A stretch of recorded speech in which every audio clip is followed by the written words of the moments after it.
மேசம் ராசிக்கான மாசி மாத கோச்சார கிரக நகர்வுகளின் அடிப்படையிலே பார்க்கும் பொழுது உங்கள் ராசிக்கு 11ஆம் இடத்திலே சூரியன், புதன், சனி ஆகியவை இணைவு பெற்று நிற்பது சிறப்பான பலன்களை தரும். அதாவது வெளிநாட்டு வேலைக்கு முயற்சித்தவர்களுக்கு வெளிநாட்டு வேலை கிடைக்கும்.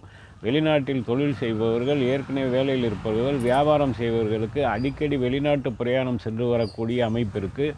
அதே மாதிரி லாபஸ்தானம் என்று சொல்லக்கூடிய 11ஆம் இடம் சிறப்பாக இயங்குறதுனால லாபத்திற்கு குறைவு இருக்காது, நிறைந்த லாபம் கிடைக்கும். அடுத்து பார்த்திங்கன்னா 6ஆம் பாவம் வலுவாக இயங்குறதுனால நோய், எதிரி, கடன் என்கிற பிரச்சனை தீரும். அடுத்து 3ஆம் இடம் செவ்வாய் சிறப்பாக இயங்குறதுனால உங்களுக்கு இந்த வெற்றி ஸ்தானம் என்று சொல்லக்கூடிய அமைப்பு, அதாவது எந்த காரியத்தை எடுத்தாலும் எந்த செயலில் இறங்கினாலும் அனைத்திலும் வெற்றி கிடைக்கும். அதுபோல் 2ஆம் இடத்திலே குரு நின்று வியாழ நோக்கம், மாலை போக்குறது, திருமண யோகம், புத்திர யோகம் இதெல்லாம் கொடுக்கக்கூடிய அமைப்பையும் தருகிறது.